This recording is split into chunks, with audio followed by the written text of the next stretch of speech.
Começarmos, Aguinaldo, o João Vitor é o nosso novo membro aqui da Ciclo, veio diretamente de São Paulo, fazendo economia no INSPER.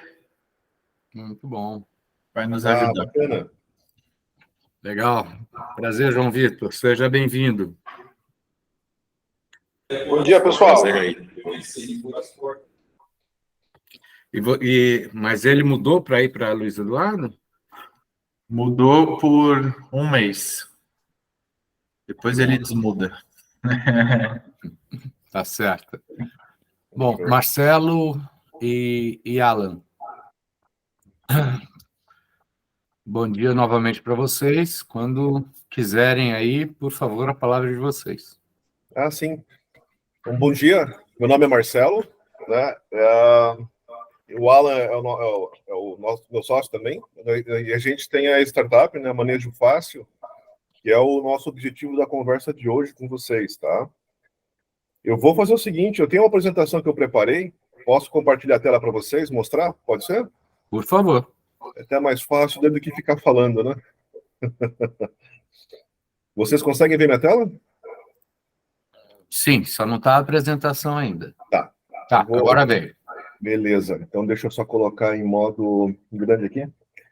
Então, tá. Então, o que é o Manejo Fácil, né? É uma startup que a gente está focando no mercado da aquicultura, e se a gente for sintetizar em uma palavra ou em um slide, é isso aqui que é o Manejo Fácil, né? Então, é uma automatização do dia a dia, da operação na fazenda, né? Fazendo a fusão entre dashboard aplicativo, o nosso equipamento proprietário no campo, lá na beira do tanque, em aquicultura, né? Aquicultura, aqui a gente está falando no primeiro momento de peixe e camarão, né? Isso para aumentar a produtividade por metro quadrado, através do uso racional de recursos, né? Então, esse seria a sintetização do Manejo Fácil. Dentro do mercado no Brasil, em 2022, praticamente aí foi 860 mil toneladas de peixe produzido e 150 mil toneladas por ano. A gente quer está otimizando aí, está observando o mercado de 0,2% do mercado para o próximo ano. É uma produção de commodity que vem crescendo ano a ano, né? Então ela nunca cai. A produção em si, em quilos e toneladas, nunca baixa, né? No máximo fica estável. A gente tem parceiros que são fabricantes de equipamentos já bem estabelecidos e estão almejando, no primeiro momento, né, a massificação do produto, olhando para produtores de pequenos e médio porte, tá? Então, o nosso posicionamento no mercado que a gente está identificando é isso aqui. A gente tem os concorrentes, né? Então, no eixo X aqui, no eixo horizontal, é o volume de produção ou de tickets por ano, e no eixo vertical é o custo daquela solução, né? Então, a gente está colocando concorrente do classe A, classe B, ou seja, eles têm volumes menores de produção, mas o custo de aquisição é muito alto. E tem o pessoal no ponto C, onde tem um volume muito grande de produção, porém um custo mais acessível, né? E cada um deles tem as suas limitações, suas vantagens e desvantagens, né? Qual que é o nosso público-alvo? É o seguinte, a gente tem os produtores, que é o principal alvo aqui, são os produtores, só que a gente está se posicionando de um jeito que a gente quer fazer um vínculo entre os nossos parceiros, seja fabricantes de ração, alimentos e tudo mais, para os produtores, também com as universidades e institutos, né, que a gente percebeu que tem muita universidade e instituto que fazem pesquisas e não conseguem validar em campo por falta de mão de obra ou por qualquer outras limitações, especialmente para o produtor estar sobrecarregado, né? Então, isso é um negócio que a gente consegue viabilizar de uma maneira bem bacana, né? Então, a gente está almejando o produtor e alavancar todo mundo junto, né? As principais dores que a gente está atendendo é o seguinte: tem um documento da Embrapa que ele fala Embrapa Visão 2030 para o agro do Brasil, tá? Eles abordaram 8 pilares, e um desses 8 pilares é o custo da mão de obra, que só vai aumentar, e a oferta e a qualidade hoje, que já está difícil, vai piorar, né? A gente identificou também que vai ter uma tecnificação obrigatória, a exemplo do que aconteceu com a avicultura e suinicultura, né? Então, são altamente integrados, são muito mais tecnificados, né? E a gente quer embarcar nesse ponto, porque hoje a gente viu que ainda é muito rudimentar a maneira como é feita a criação de peixe. Desse rudimentar tem a parte do manejo alimentar inadequado, né? Então isso bate diretamente lá nos índices de produtividade. E aqui nos últimos 2 pontos, a alimentação de 70% e a energia elétrica 4%, é esse gráfico de Pareto aqui à direita, onde tem uma fazenda, a título de exemplo, uma fazenda extensiva, que é o pessoal da Prefeitura de Joinville e a EPAGRE de Santa Catarina acompanham, e estão dizendo o seguinte, que o custo operacional de uma fazenda é 70% ração, tá? E a energia elétrica aqui é 4%. Então, são esses 2 principais pontos que a gente está focando hoje, especialmente na ração. Então, colocando o nosso aplicativo junto, né, que a gente tem, ele é uma operação fácil e amigável, você controla o alimentador, ou seja, o alimentador é o que controla a quantidade de ração. A gente tem um dispositivo que ele lê a temperatura da água e faz o ajuste de acordo com a recomendação do técnico da fazenda, junto com o pessoal que vende a ração. E, claro, cada fazenda tem uma realidade diferente, né? Então, ele deixou extremamente flexível que as pessoas consigam parametrizar de acordo com as necessidades de cada tanque dentro da fazenda. Não é nem da fazenda, é por tanque dentro da fazenda, né? Os dados ficam na nuvem e a gente está com uma abordagem de instale você mesmo, né? Ou seja, se a fazenda tiver um eletricista e que saiba o mínimo de eletricidade, já consegue instalar por conta. E isso aí baixa os custos de aquisição da ferramenta por questão de instalação dentro da fazenda. Então, eu sou o Marcelo, eu sou engenheiro eletricista, já tenho experiência aí já tenho um chão aí de produção em escala, já fui gerente em multinacional, já trabalhei com inovação eletrônica, tenho doutorado, sou mestre de Black Belt em controle e sistemas de tempo real. O Alan, que está na linha com vocês aí, ele é engenheiro mecânico, também já tem uma experiência bastante considerável na parte de indústria, já foi gerente comercial, inovação, projeto, Standard Operation em multinacional, tem a pós-graduação em metalurgia e também MBA na parte industrial. Então, o que a gente está buscando hoje, gente, para a gente começar a alavancar, que a gente está na parte de tração, a gente tem um MVP, já estamos nos 3 estados do Sul, já temos clientes, tá? A gente está buscando, então, parcerias, né, para conseguir fazer a recorrência de venda dos equipamentos, que é o que a gente está fazendo hoje, através das parcerias. Aquele cadeadozinho ali que a gente tem mais informações, mas a gente gostaria de conversar um pouquinho antes de abrir essas informações com vocês, tá? Então, a gente tem a recorrência de vendas das parcerias, a gente quer fazer também a monetização através da recorrência de relatórios, seja para o fabricante ou seja para os nossos parceiros, monetização, fazer ofertas via aplicativo mesmo. Como já falei, né, a gente tem os produtos operacionais nos 3 estados do Sul, então a gente quer fazer a parceria para conseguir Pre-Seed ou Seed Capital, investidor anjo, né, para pagar pro labore de fundadores, que a gente está praticamente em função disso, e com isso a gente começa a cobrir a parte de contratos, registros, homologações, toda a burocracia, o paperwork aí para alavancar a empresa, né, e o principal próximo passo, especialmente, é expandir, né, e contratar uma equipe comercial. E com isso aqui a gente, um pitchzinho bem curto, eu praticamente encerro a apresentação aqui, a gente pode conversar nos tópicos, né?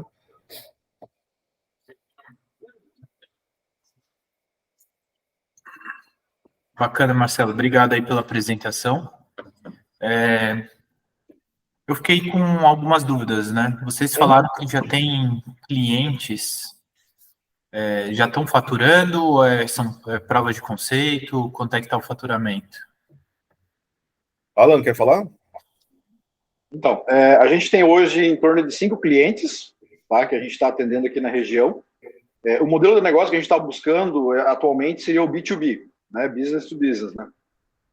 A gente tem 2 clientes fortes nessa área de B2B e hoje praticamente a gente fatura todo mês, né? Um pouquinho mais estão faturando, né? Na média, em 2023 a gente faturou em torno aí de uns R$7 mil por mês, tá? Em vendas, né? Não recorrência, né? Seria somente venda de equipamentos novos. Uhum. Né? E a gente está trabalhando agora em algumas outras linhas de produto para poder aumentar o leque hoje, né, do que a gente tem para oferecer para os clientes, né, e aumentar essa parte de vendas, né. Olhando B2C, nós temos 3 clientes, né, que a gente tem hoje os equipamentos instalados em campo, no Paraná, Rio Grande do Sul e Santa Catarina. Tá? E nesses clientes B2C seria realmente a prova de conceito pela questão da redução, né, na questão da ração. Né? Então, nesses casos ali, a gente fez um preço diferenciado, um preço abaixo, que seria o preço de venda normal para o cliente final, para poder a gente colocar no campo, validar o conceito e aumentar as vendas usando aquilo lá como propaganda para os próximos clientes. Né? Vocês estão baseados aonde, Alan? Em Joinville, Santa Catarina. Joinville. Tá. E quanto tempo que vocês estão no mercado aí, fazendo esse tipo de atividade? Na parte de aquicultura, nós somos 1 ano e meio. Né? Na parte de startup, a gente está 3 anos. Né? 1 ano e meio atrás, a gente pivotou. Né? A gente estava voltado para a área de pecuária, no mesmo conceito, né? Parte de eficiência alimentar. Só que por problemas de capital e realmente assim, custo, a gente acabou pivotando para a parte de aquicultura em função de uma parceria que a gente conseguiu fechar com um fabricante também. E a solução de vocês, na realidade, o que é? O cliente adquire um software, a solução é hardware e software? Como que é isso? É hardware e software. E ele é instalado no tanque. Isso. Uhum. Isso. Aguinaldo, vale dizer que é o seguinte, ao mesmo tempo que o hardware que a gente está produzindo, que é proprietário, né, ele é um limitante para escalar, ele é a nossa principal diferença, porque tem muita startup que já desenvolve coisas parecidas, só que a competência de mexer no operacional do dia a dia da fazenda ninguém tem. Então a gente optou em desenvolver o hardware junto, encarar esse desafio, né, porque a gente já tem acesso às informações do que acontece lá na ponta do tanque, né? Então, que nem aquele slide ali de 70%, né, que é o custo operacional relativo à ração, muitas vezes são pessoas simples do dia a dia que estão mexendo com aquelas grandezas, e tem pessoas que, inclusive, não sabem nem ler nem escrever, mas estão mexendo com uma ração que vale 70% do custo operacional, né? Então, qualquer erro que a pessoa faça, não vou nem questionar a parte de fé, de boa ou má fé, né? Mas qualquer erro que a pessoa acaba incorrendo num campo, as cifras que podem acontecer no final do ano, no final de uma safra, é grande. Então, com o advento do hardware lá na ponta, a gente consegue tirar essas chances de acontecer esse erro e fazer relatórios de maneira automática. Então, a gente acredita que a gente consegue extrair os dados da ponta de produção de uma maneira mais limpa, né, do ponto de vista estatístico. Uhum. Há coisa de uns 2 anos eu tive uma proximidade maior com uma fazenda de camarão gigante da Malásia, aqui no interior de São Paulo.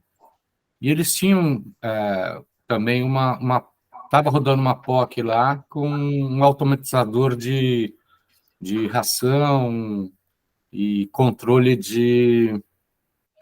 da água, né? Da potabilidade e alguns outros itens que eles faziam também o controle. E a POC não deu certo porque descambou lá a parte de ração e matou o tanque inteirinho dos caras, né?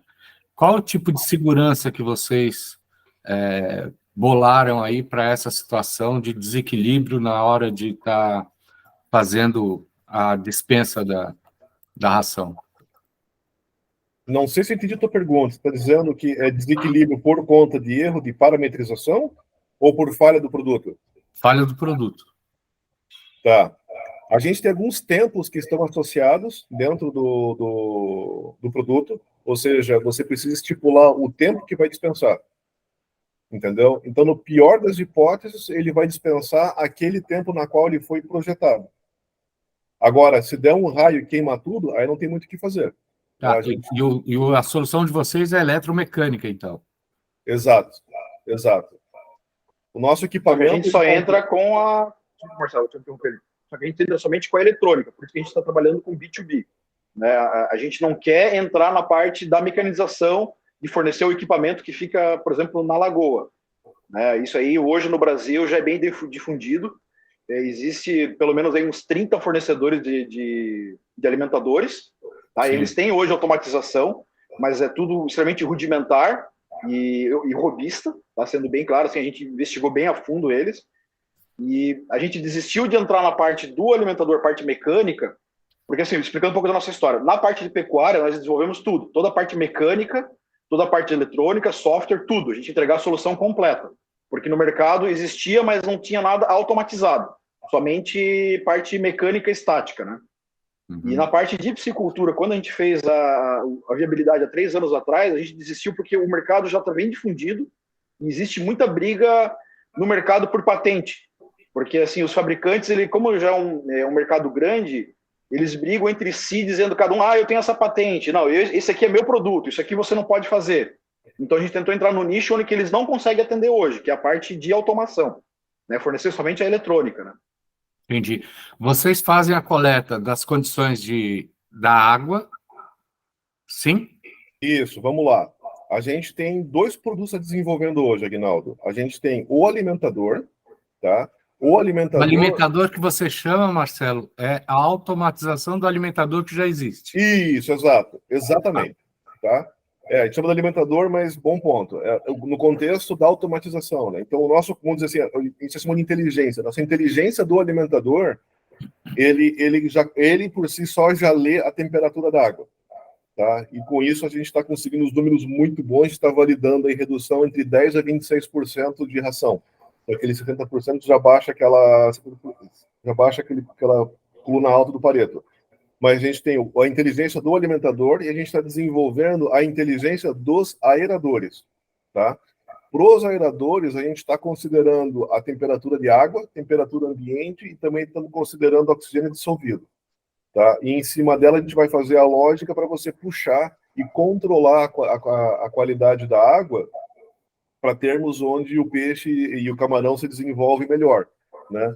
E o próximo seguinte daí é intercalar, né? Fazer o controle do alimentador e do aerador a partir da qualidade da água.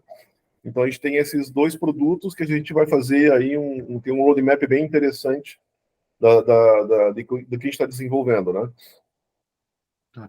Eu gostaria de ter uma noção de custo, Alain e Marcelo.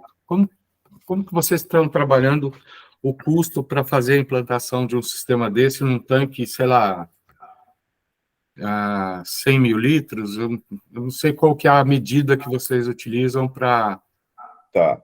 A gente tem 2 abordagens, Aguinaldo. Como a gente está numa pegada mais B2B, a gente tem os parceiros, que eles estão fazendo a venda dos equipamentos, do alimentador com o flutuador lá que vai em cima do tanque, tá? E a gente revende a nossa eletrônica para eles. Então, o custo de aquisição lá pro produtor vai depender do tamanho do tanque dele. Aquela foto ali, eu passei bem rápido ali, mas tem uma foto na apresentação, deixa eu abrir e te mostrar para dar uma ideia. Ali, esses carinhas aqui tem é um tanque. Deixa eu mostrar. Consegue ver minha tela aí? Sim. Tá, deixa eu trazer lá para frente aqui. E esse carinha aqui, ó, ele é um tanque que ele tem 70 metros de largura por uns 110 de comprimento, tá?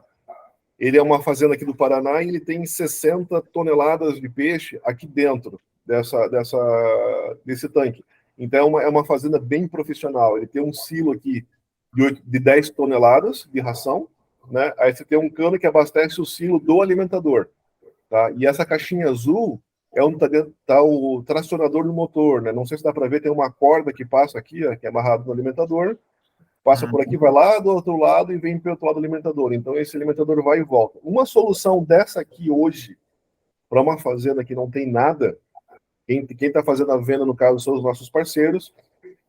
Um valor que eu posso te passar, assim, ó, de um alimentador de 800 quilos, é na faixa de 27 a 28 mil reais, a solução completa. Com o tracionador, com a nossa inteligência, com o alimentador, com a corda, com tudo. Então, essa é uma abordagem em um modelo que a gente está trabalhando hoje. O segundo modelo de negócio que a gente está trabalhando é para quem já tem a infraestrutura pronta, tá? E a pessoa quer colocar o nosso sistema no lugar, que foi o caso dessa fazenda aqui. Ele já tinha toda a infraestrutura, até cortei da foto de uma segunda caixa aqui mais à esquerda, que é do nosso concorrente. O que a gente fez foi desconectar a caixa dele e simplesmente conectar os cabos do motor e lançar a nossa sonda de temperatura, que essa bolinha rosa aqui é a temperatura, né? Está 24 horas embaixo da água, e só reinstalar e colocar a nossa solução do lado. E essa solução hoje, só a inteligência mais o acionamento, que é o B2C que a gente está fazendo, essa aqui fica na faixa de R$6.000, R$5.500 a R$6.000, dependendo de quantos sistemas eles estão comprando. A gente está com o modelo também de atrair mais, né, começar a escalar volume, né, dar desconto conforme produção, né, conforme volume comprado do sistema. Tá. E a parte de custo hoje gira em torno de 30%, né, o custo. Né? Então, isso assim, isso que a gente não está olhando ainda a parte de monetização do aplicativo, porque hoje o aplicativo ele vai como cortesia, né? Só que a gente está estudando algumas formas de trabalhar com o aplicativo, como, por exemplo, propaganda do aplicativo, limitar o uso do aplicativo para certas funções, enfim, porque assim, o aplicativo ele está bem completo, né? Ele não faz somente a parte de automação, você tem alguma parte de controle de monitoramento. Da produção. Né? Então, a gente pode hoje, por exemplo, você comprou o alimentador, né? Você já tem o alimentador, você comprou somente a inteligência, ok, então você vai usar somente a automação, né, que está ali. Vai ficar que nem o aplicativo pago, vai ficar ali as outras funções, só que você só libera mediante, digamos, pagando uma mensalidade, alguma coisa nesse sentido, né? Que é que hoje os concorrentes fazem. Né? Entendi.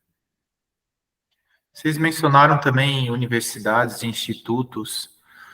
Como é que eles entrariam aí nessa solução? Então, eles seriam consumidores da Perdão? solução. Eles seriam consumidores da solução. É tudo junto e misturado. O que eu quero dizer com isso? Por exemplo, em Santa Catarina tem a EPAGRE e eles fazem muita pesquisa junto de campo. Tá? Botucatu, ali tem a Unesp em Botucatu e tem a USC aqui em Santa Catarina, que são os principais materiais que a gente está lendo e desenvolvendo. E a gente está fazendo o seguinte, conversando com o pessoal em feiras e tudo mais, a gente percebeu que esses caras da universidade, muitas vezes, desenvolvem uma tecnologia e não conseguem validar em campo. Aí que vem o ponto, a gente pode fazer o cruzamento aqui de parceiros para as universidades, que tem algumas universidades que têm fazendas próprias, que nem a USC aqui em Santa Catarina tem uma fazenda aqui em Barra do Sul, tá?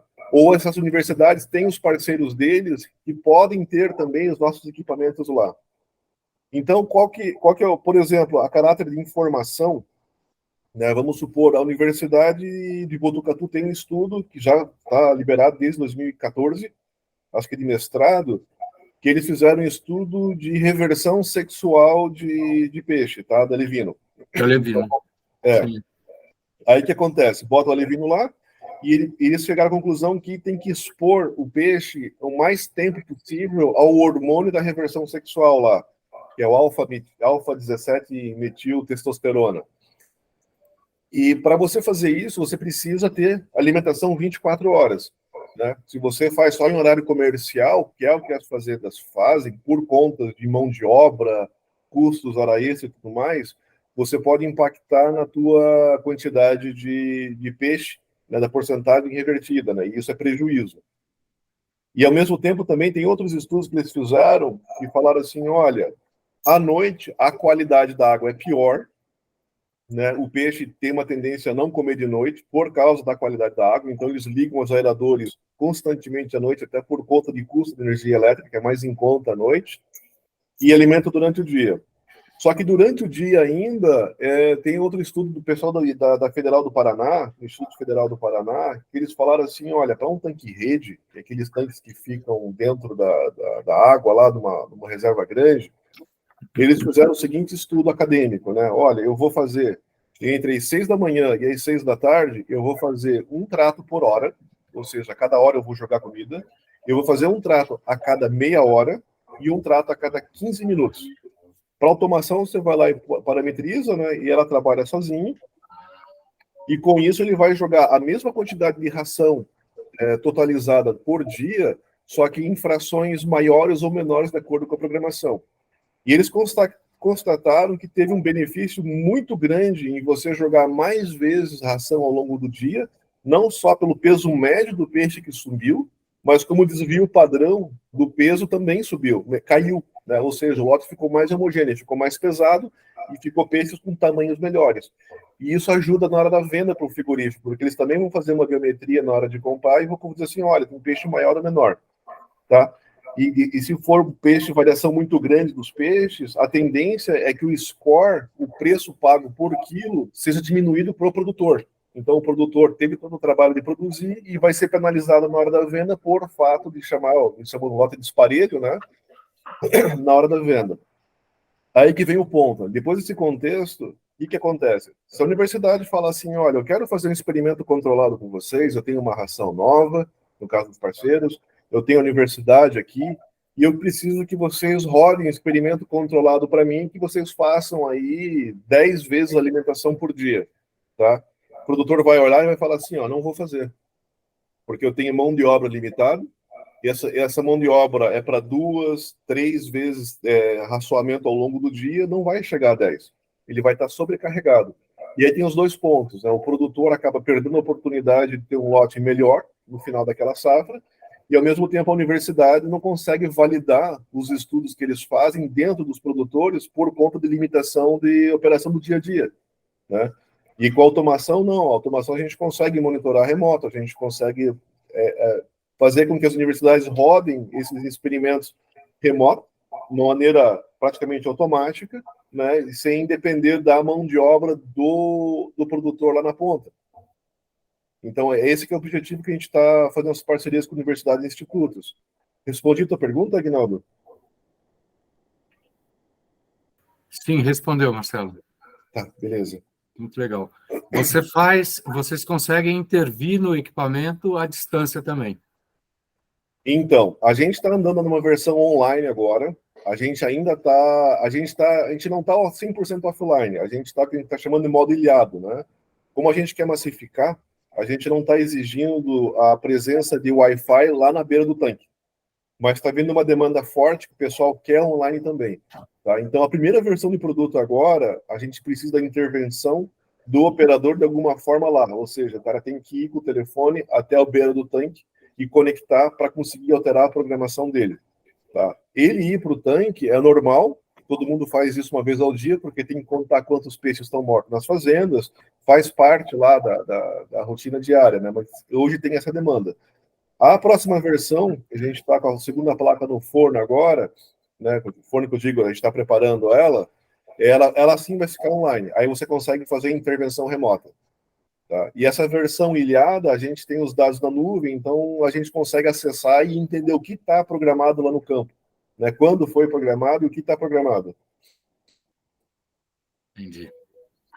No roadmap de desenvolvimento de vocês, existe a intenção de oferecer como se fosse uma consultoria para os aquicultores, para indicar a quantidade dado o tamanho do tanque, a quantidade de ração, O que a gente faz... estabelecidos, né? Até para direcionar o comportamento dele ou ainda não? Vocês não pensam? Assim, ó, a gente está considerando isso, mas não como consultoria. Porque consultoria a gente entende que a gente precisa ter um zootecnista, um agrônomo ou um engenheiro de pesca envolvido até para fins legais e dar o crivo lá na hora de vender o relatório, tá? O que a gente está querendo fazer é o seguinte, como a gente tem os dados, a gente vai fornecer insights e relatórios de produção com as métricas e com sugestões do que a gente está enxergando que eles podem fazer de diferente. Mas a palavra final vai ser sempre do produtor. Então a gente tem duas abordagens, né? Uma delas é através de parceiros e deixar que os parceiros façam essas consultorias. Então a gente está dividindo o bolo, quer dividir para conquistar, né? Então a gente está preferindo ter uma abordagem ser um sócio menor no monte gigante do que um sócio gigante no monte pequeno, né? Então, esses consultores usariam nossos relatórios, claro, mediante pagar e tudo mais, né, da monetização pelos dados, né? E a gente também forneceria relatórios direto para o fabricante, para o produtor do peixe, né? Para o criador. Perfeito. Obrigado. Muito bom. Eu acho que a pergunta, não sei se o nosso novo colega aí tem alguma pergunta. Pode tirar, Marcelo, a tela. Pode? Pode. Vamos lá. Não, estou sem perguntas. João, alguma pergunta aí para eles? Não, estou sem perguntas, não. Só queria falar que gostei da apresentação, gostei PowerPoint foi legal, parabéns aí. Obrigado. Legal. Obrigado.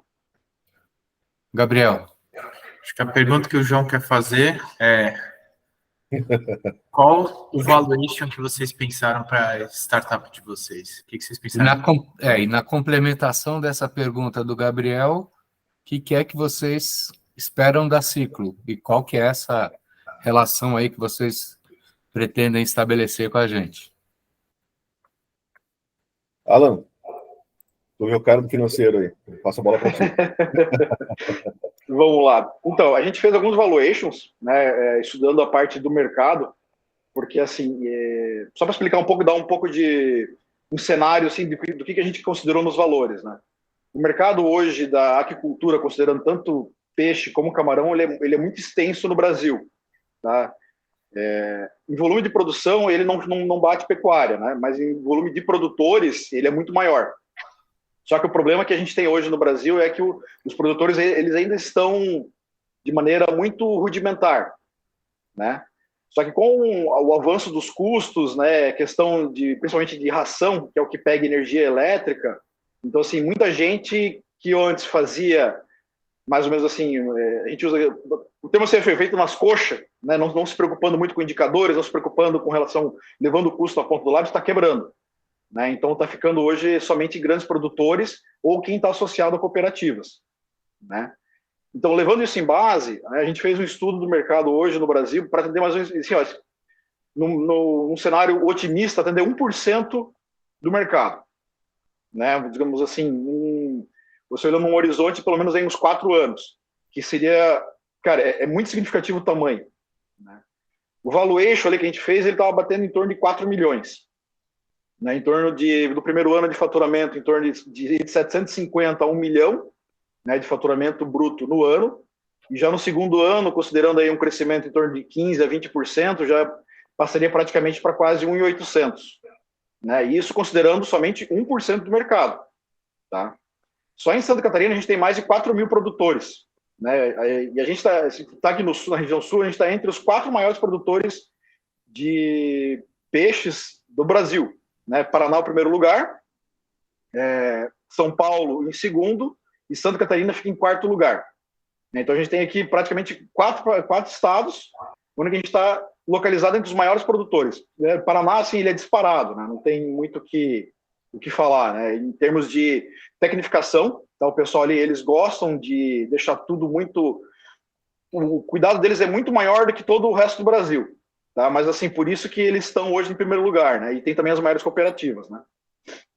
Em termos de valores, hoje, que a gente precisaria hoje para poder alavancar, né, a produção, poder comprar os equipamentos, poder produzir, contratar mão de obra para a gente poder diversificar e aumentar também a questão da gama de produtos que a gente poderia atender hoje, a gente está buscando em torno de 650 a 700 mil. Né? Que, pelo que a gente fez os estudos hoje, né, de DRE projetado, seria praticamente o custo de um ano que a gente teria, né, para poder alavancar essa produção. Não sei se respondi a pergunta, se tem... Sim. Gabriel. Resposta dada. Com relação a como a Ciclo trabalha, a gente compra equities da empresa, oferece em troca todo um suporte, mentoria jurídico, marketing digital, acesso a fundos de investimento,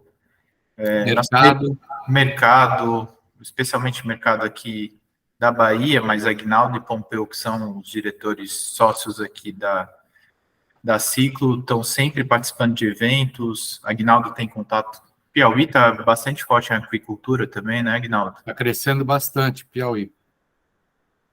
Dito Isso sem falar no Tocantins, né? Então, quando a gente que eu ia considera o Matopiba, né, a ação da Ciclo, inicialmente, ela é bastante forte, tem que ser focada no Matopiba. Então, Maranhão, Tocantins, Piauí e Bahia são os focos iniciais.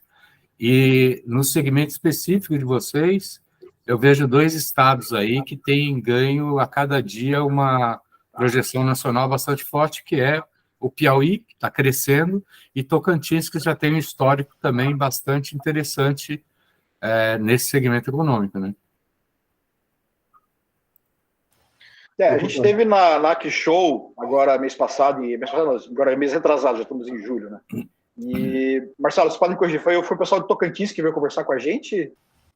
Isso, Tocantins. Eles deram uma palestra lá, indicando toda a parte de investimentos, tudo que as estão fazendo, no potencial que eles têm, segundo o que eles falaram, só o Tocantins, mesmo sendo um estado pequeno, mas a quantidade de recurso natural em termos de água, temperatura, eles conseguem atingir hoje 70%, 80% do que é produzido hoje no Brasil, só eles conseguem ter potencial para atender essa demanda, né?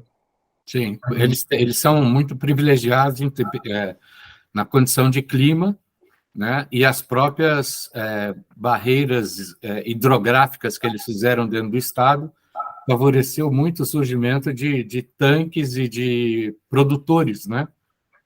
De peixes ali. E o próprio secretário de Agricultura, ele investiu bastante nisso daí também, tem também negócio próprio voltado à piscicultura, né? Que é o café.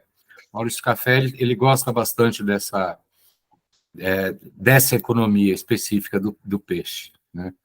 Então, quando o Gabriel fala que uma composição de ofertas que a Ciclo faz, o recurso financeiro, não vou dizer que ele é irrelevante, mas ele fica até em segundo plano diante de todas as outras atrações que a gente consegue estar fazendo para as nossas startups, né? Uhum. Segue aí, Gabriel. Ainda assim, todos esses benefícios, esse plano de serviços ofertados à startup, ele fica no valor entre 200 a, em alguns casos, chegamos a quase 300 mil reais. Mas não é reversível, por exemplo, para o Labore. Ou seja,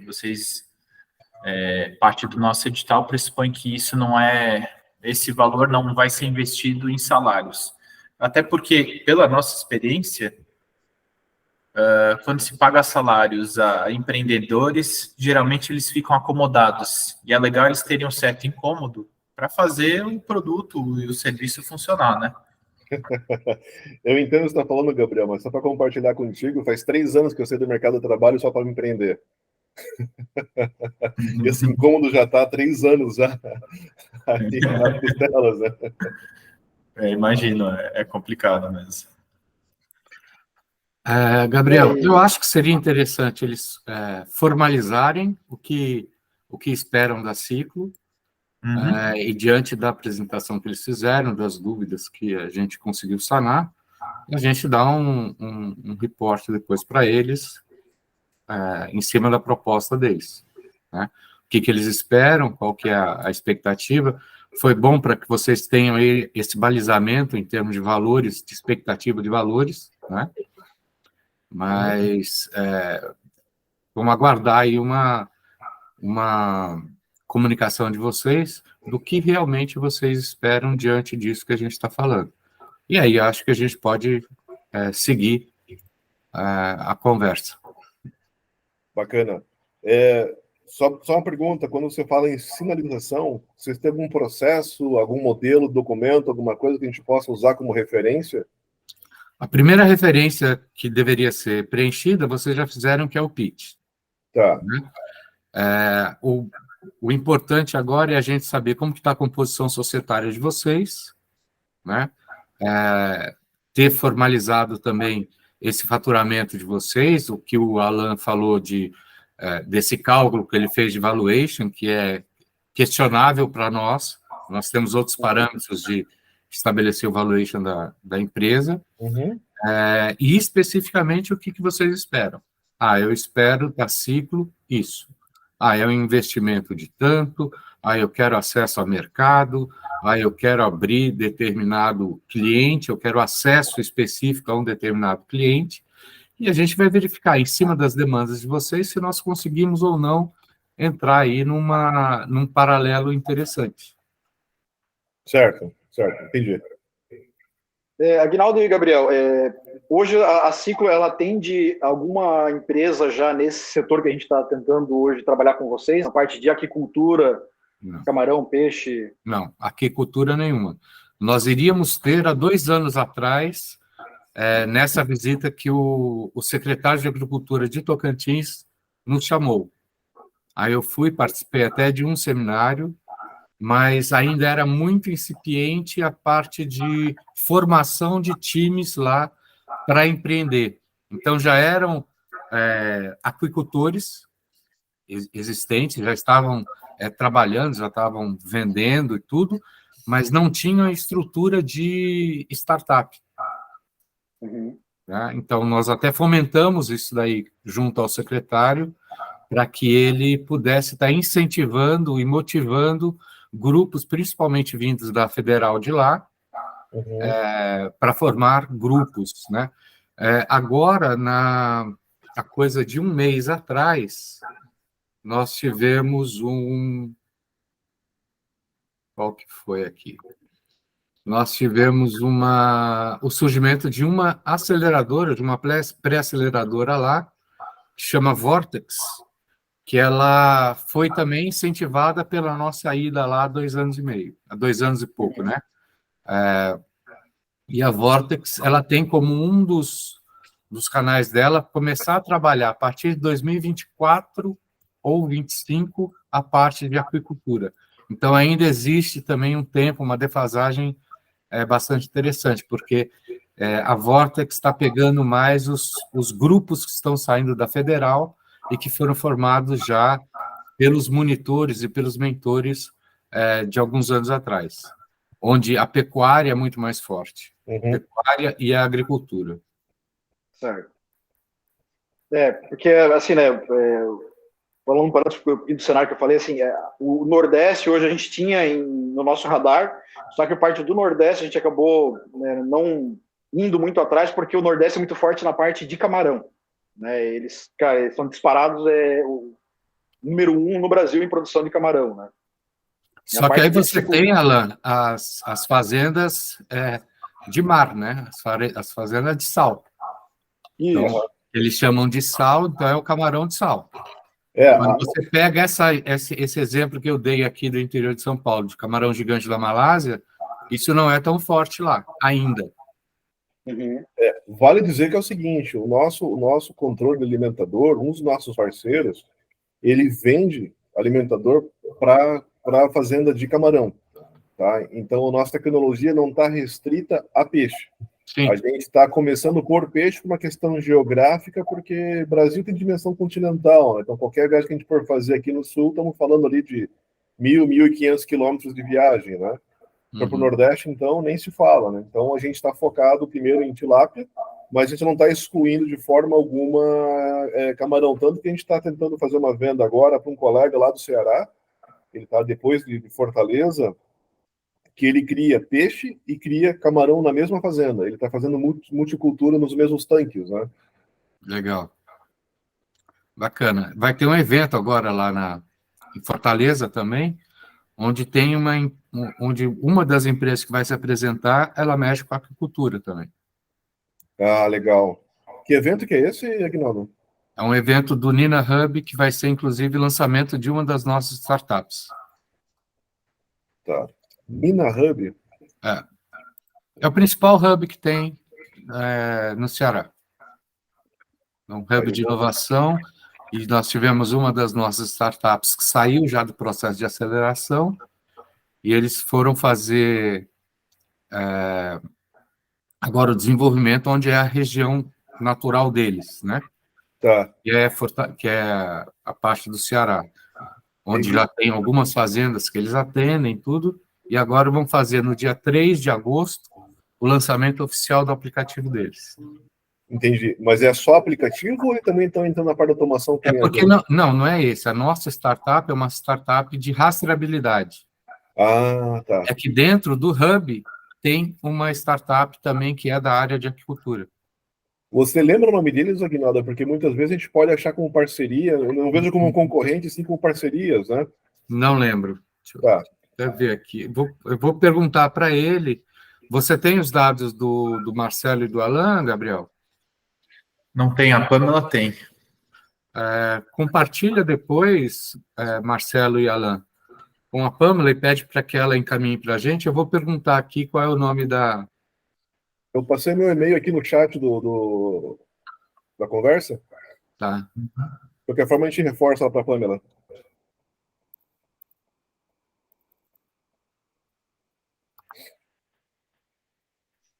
Tá, e assim, ó, Aguinaldo e Gabriel, a gente tem um ponto bem importante, assim, porque o que acontece? Como o Marcelo comentou, o Marcelo está há 3 anos, né, fora do mercado de trabalho, né, eu trabalho paralelo, né, então eu tenho hoje um trabalho, mas também não é, né, digamos assim, a startup seria hoje, né, o carro-chefe do que eu faço, né, e em função de custo, né, a gente não tem hoje CNPJ formado, né, a gente está trabalhando, né, estamos desenvolvendo aí há 3 anos, aí, só que como a gente não conseguiu ainda ter essa,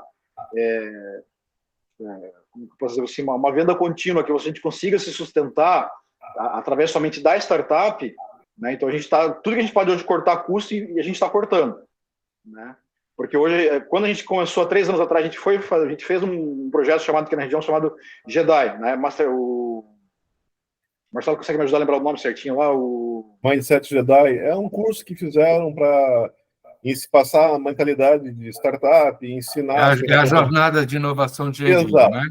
exato. Isso.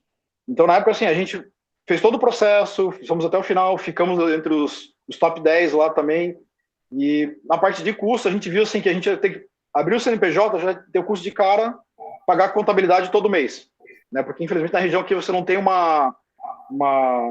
custo diferenciado para quem é startup ou não. Apenas quem era startup individual, né, que era lá como microempreendedor individual, não precisaria ter uma contabilidade mensalmente, né? Então, como a gente não tinha esse custo, né? Então, todo hoje que a gente faz, toda venda que a gente faz, a gente está revertendo para a empresa, né? No caso, segunda-feira, nós temos entrega de mais 3 sistemas para um cliente nosso lá do Rio Grande do Sul. Então, assim, todo o valor dessa venda ali, a gente já está investindo na nova placa que nós estamos desenvolvendo lá na China. Né? Porque, né, a gente não consegue pegar esse dinheiro, não. Que o Gabriel comentou assim, o valor que a gente aportar não pode ser revertido para a Prolabore. Hoje, praticamente, a gente já faz isso, né? Todo o dinheiro que está sendo aportado, a gente não está conseguindo converter em Prolabore já, porque a gente tem que reinvestir, né, em novas tecnologias, novos processos, né? Para poder fazer frente também aos novos produtos que a gente está desenvolvendo.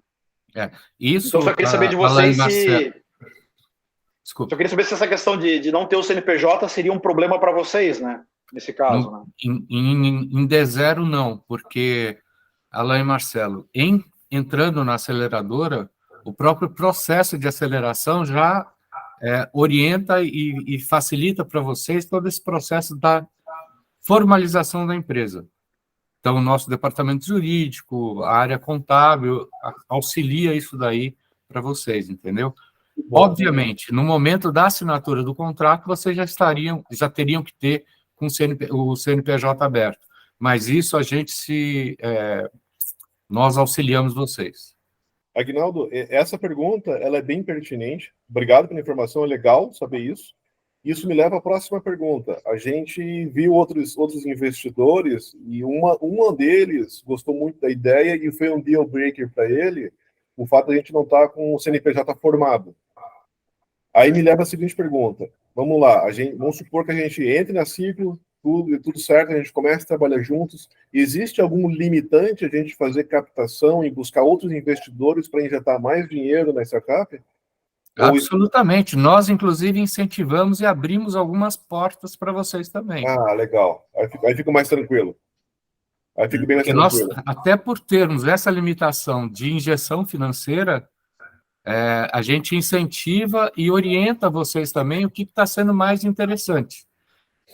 Muitas vezes, junto a algumas fundações, o Sistema S também disponibiliza alguns recursos, própria FAEB, Senar, também tem algumas linhas de financiamento ou até fundo perdido que são destinados a alguns tipos de empreendimentos. Né? Bacana, os nossos empreendedores, a gente procura abrir o leque de tudo que está na mesa, entendeu? Legal. Tá, e essa questão geográfica, né? No caso, a gente está hoje em Joinville, né? Isso, no caso, a gente conseguindo fechar essa parceria com vocês, como que ficaria essa questão geográfica? Tem algum problema para vocês? Como que é? A princípio, não, mas vocês terão que visitar bastante aquela região do Matopiba, porque até por uma questão de... não é ética, mas Pessoal, nós vale instalamos a tudo, nossa pessoal, né? aceleradora em Luiz Eduardo por ser considerada a capital do Matopiba, né? A capital do novo, a nova região geográfica do país, focada dentro do agronegócio. Então, todas as soluções que nós incentivamos, motivamos dentro da aceleração, tem que ter, direta ou indiretamente, uma aplicação, uma aplicabilidade dentro dessa região dos 4 estados. Como eu disse, para vocês, teria muito forte hoje Piauí e Tocantins. Mas a gente vê também que existem alguns movimentos bastante interessantes dentro da Bahia, voltado também ao início da piscicultura. Porque chega um momento que começa a ter gargalos dentro da pecuária, gargalos dentro da agricultura, e o próprio agricultor, o produtor, ele quer diversificar, até para diminuir o risco dele. E, querendo ou não, a piscicultura tem sido uma boa alternativa. Não sei se respondi. Não, tranquilo. bem claro, bem claro. Bem claro. Mas isso faria também parte do investimento que a gente faz em vocês, né? Então, vocês vêm para cá, tudo pago, conhecem, prospectam clientes. Não é uma coisa que vocês vão ter que desembolsar dinheiro para vir a Luiz Eduardo Magalhães. Em entrando na aceleração, isso daí tudo faz parte dos aportes que a gente faz na startup. Né? Então, a visita não é ir para o Luiz Eduardo, não é somente ir para conhecer fisicamente o que é a aceleradora. Ter contato com alguns produtores, verificar alguns mercados que possam ser desenvolvidos ou não, e aproximar vocês do que é o principal, vocês conseguirem clientes. Porque quanto mais rápido vocês também crescerem, melhor é para a aceleradora. Sim, para todo mundo. Sim. Luiz Eduardo Magalhães é uma cidade, no caso aqui, bem no extremo oeste da Bahia, fronteira com Tocantins, né? Ela fica praticamente, por isso que é considerada a capital do Matopiba. Ela fica quase que na conjunção desses 4 estados, né? Que é Maranhão, Tocantins, Piauí e Bahia. Todo mundo acha que fica muito próximo do litoral, no entanto, a gente está muito próximo de Brasília. Estamos a 560 quilômetros de Brasília, mas a 970 de Salvador. Entendi. Só uma pergunta, então. Gabriel e o Aguinaldo estão em Luiz Eduardo Magalhães e João em São Paulo, é isso?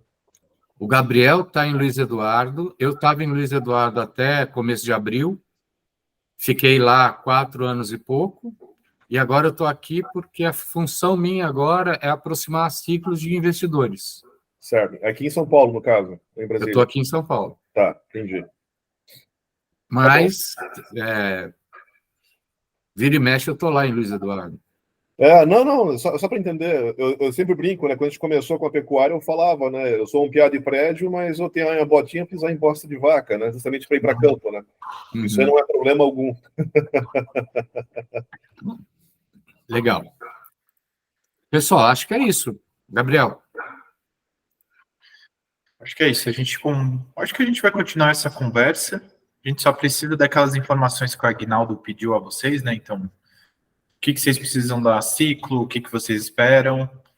E também, o que você pediu? A divisão societária, né? Cap table, como é que está? Se existe algum outro investidor além de vocês dois que fazem parte hoje da empresa. Mesmo não sendo formalizada, existe uma situação de quanto da empresa é do Marcelo, quanto da empresa é do Alain, e se tem aí uma tia, um avô, um primo que colocou dinheiro para vocês começarem, que tem uma participação também. A gente precisa saber disso nesse início, né? Início das conversas. Entendi. Tá bom, vou providenciar essa documentação para vocês, então. Tá? Pode canalizar para a Pâmela faz chegar até a mão do Gabriel, e Gabriel compartilha comigo, e aí com o João Vitor também. Beleza. Tá bom? Legal, gente. Obrigado pelo tempo de vocês. Muito obrigado aí, gente. Vamos conversando. Tchau. Pessoal, um excelente dia para vocês aí, bom fim de semana. Para vocês também. Para vocês também. Valeu. Gabriel e João, vocês podem ficar um pouquinho? Clássico. Até mais. Tchau, tchau para vocês. Até Tchau, logo. tchau.